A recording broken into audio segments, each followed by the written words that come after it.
the organs from certainly from all children, but especially the people who are 16 to 30. See, and you cannot get any organs from a cadaver. Every organ that's transplanted is a healthy organ, and you can only get healthy organs from living persons. You cannot get any organs for transplant from a cadaver. Everybody who has their organs taken, they're all dissected alive.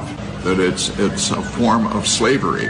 They've made slaves of all of us. It's involuntary servitude, what they've done.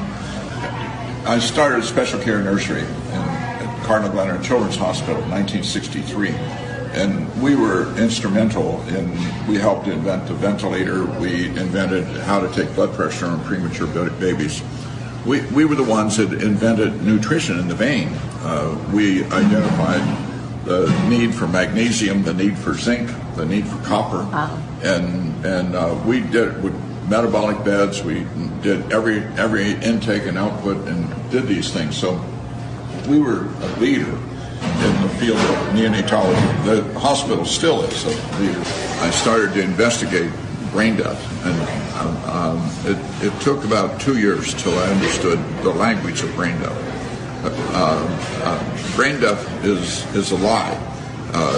It's a lie that's been told over and over again, so people don't even realize it's a lie anymore. But it's been a lie from the beginning and continues to be a lie. The way it occurred was that Christian Bernard did the first heart transplant in South Africa in 1967. 3 days later, they did the second heart transplant. It was done in Brooklyn, New York. And what they did is they cut the beating heart out of a 3-day-old baby and transplanted it into an 18-day-old baby. And at the end of their surgeries, a short time after the end of their surgeries, both of those babies were dead. It was illegal, it was immoral. And so they had to do something to make it legal. And so what they did is they set up a committee at Harvard, and the committee invented brain death. The committee did not do studies on dogs or cats or rats. They didn't collect data on human beings. They just invented brain death. And they had no patient data. They had no basic science studies. A lot of people think that brain death means flat brainwaves. They're not even required to do brainwave testing. They studied 9 patients, and 2 of the 9 still had brainwave activity. And then they concluded no longer is it necessary to look at brainwaves, so it's not required to look for brainwave activity. So when they're doing the transplantation on people they say are brain dead, they're all alive. They're all alive, yes, and completely recoverable. They're all alive. You cannot. So they're harvesting organs out of people who are in some way conscious. They just can't communicate. Well, consciousness. When they feel pain. Consciousness and pain. It's one thing not to demonstrate consciousness, and then we use words like unconscious. But unconscious does not mean that there's no consciousness. It just means that we do not observe consciousness. And there's a difference. Just because a person can't demonstrate pain doesn't mean they don't have pain. You know, a very good example of that is they give paralyzing agents when they take the organs, so that they don't move and they don't squirm. So horrible. And even if they don't move and don't squirm, when they cut on them, their heart rate goes up and their blood pressure goes up, which is the response to pain. But they can't demonstrate that they have pain. Because they're paralyzed. They medically paralyze them. Yeah. So they can't respond by... Right. So in any event, they invented brain death mainly to get organs, but then also so they don't waste money on treating people who aren't ever going to get a job, who are just going to live and not die. And so you see what brain death is, it's primarily a way to get organs. No, it's no different than what they did in Germany. It's exactly what they did in Germany. It's exactly what they did in Germany. And actually, my research many years ago when you had to do the research by going to what we call the stacks in the library to get the old journals. And I found articles in the Journal of the American Medical Association in 1919, 1920 of a doctor in Germany who wrote to Journal of the American Medical Association and telling him what the doctors were doing in Germany. He signed it the overseas correspondent and told the doctors in the United States what was going on in Germany, and that was before Hitler. So in many ways, what's going on in this country is very similar to what was going on then.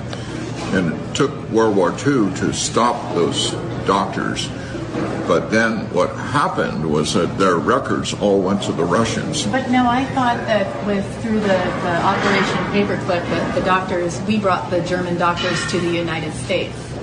Some of them came to the United States. Very few of them got charged with anything. Very few of the German doctors. And the German doctors were already involved in doing evil things before Hitler. Remember, I told you in 1920, Hitler didn't come into power until 1933 or 34. And Hitler was elected, by the way. Okay. Sure. Yeah. He was elected and then became the dictator. And so yes, it is very similar to what was going on in Germany, and it was the German doctors. And I'm not opposed to doctors for lots of reasons, and I'm excited about many of the advances that have happened in medicine. But there's a fine line, though. There's an ethical and a moral line. Ethical and moral line. Yeah, those are rooted in words. One is Greek and the other is Latin, and they are very similar in the sense that they both revolve around how one ought to behave. And ought is a very special word. It's rooted in the word owe. So it's how the doctor ought to behave because he owes it to his patient to behave in a certain way. So ethics and morals. And so what they've done to that, and like when I went to college and to medical school, I learned ethics. And I also studied biology. And biology is a study of living things. Ethics is how one ought to behave. So what they've done is put together bioethics, and they're like water and oil. They don't mix. You can't mix when you're studying what's already set in place. That's biology with something with how one ought to behave. So you put them together and you get something that you can do anything you want with it, and they do. There is actually no meaning behind that. No, bioethics do what you will. is a field that they are not ethicists and they're not biologists. That they are people who are trained to carry out something, and the way that brain death works is that they get the clergy and the people in pastoral care and to get involved, and then in organ transplants they have a designated requester, and a designated requester is usually a very nice person who dresses nice and befriends the relatives. Can I get you a cup of coffee? Oh, I know this has to be terrible on you. We'll do everything we can to help you. And all of that is part of getting them indoctrinated procurement to get their organs. And see, you cannot get any organs from a cadaver. Every organ that's transplanted is a healthy organ, and you can only get healthy organs from living persons. You cannot get any organs for transplant from a cadaver. The things I'm telling you is that you are not allowed to hear,